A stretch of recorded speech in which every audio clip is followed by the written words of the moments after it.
paz do Senhor, abençoados e queridos irmãos. Hoje vamos falar sobre a história da Assembleia de Deus no Brasil. Introdução. Antes de nós, vieram homens e mulheres com uma chamada específica para pregar a nós brasileiros, mesmo em lugares praticamente impenetráveis, como na selva amazônica, onde até hoje existem regiões de difícil acesso. Podemos imaginar então, há mais de 100 anos como era. Por essa razão, é importante que aquilo que nos acontece seja conhecido, pois também é parte do que somos hoje e dos cristãos que seremos amanhã. Esta lição apresenta os principais fatos vinculados à origem das Assembleias de Deus no Brasil.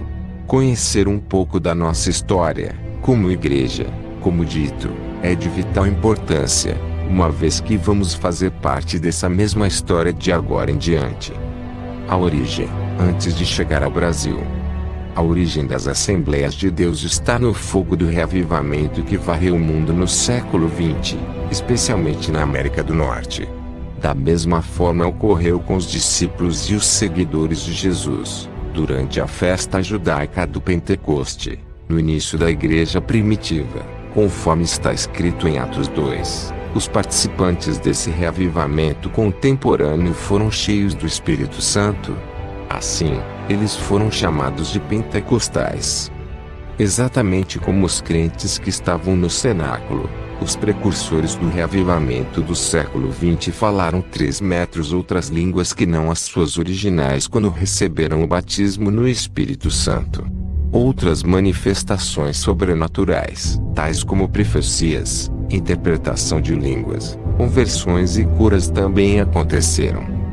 Em meio a um dos principais desses movimentos, ocorrido na Rua Azusa, na Califórnia, 2 jovens obreiros batistas, de origem sueca, curiosos por saber o que se passava, também receberam o batismo espiritual e dias depois, foram comissionadas a viajarem para o Brasil, levando a mensagem pentecostal. A origem, fundadores no Brasil. Os fundadores dessa igreja que hoje conhecemos como Assembleia de Deus, os suecos Daniel Berg e Gunnar Wingren, chegaram ao Brasil no início da segunda década do século XX, na cidade de Belém do Pará.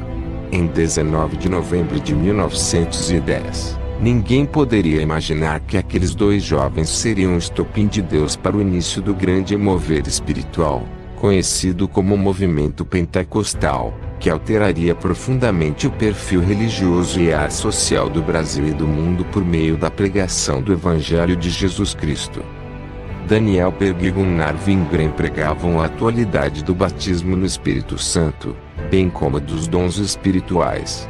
As igrejas existentes na época, como a Igreja Batista, a Igreja Presbiteriana, a Igreja Anglicana e a Igreja Metodista, ficaram bastante incomodadas com a nova doutrina dos missionários, principalmente pelo fato de que alguns irmãos e irmãs aceitaram os ensinos pentecostais que estavam pregando.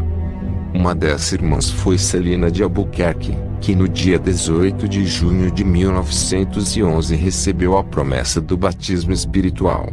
No dia seguinte, a irmã Maria Nazaré também foi batizada no Espírito Santo. Com esses fatos, o clima ficou tenso naquela comunidade, pois um número cada vez maior de membros curiosos visitava a residência de Berg e Wingren, onde as reuniões de oração eram realizadas. Isso levou os novos irmãos, mais precisamente 19 deles, agora pentecostais, a serem desligados da Igreja Batista.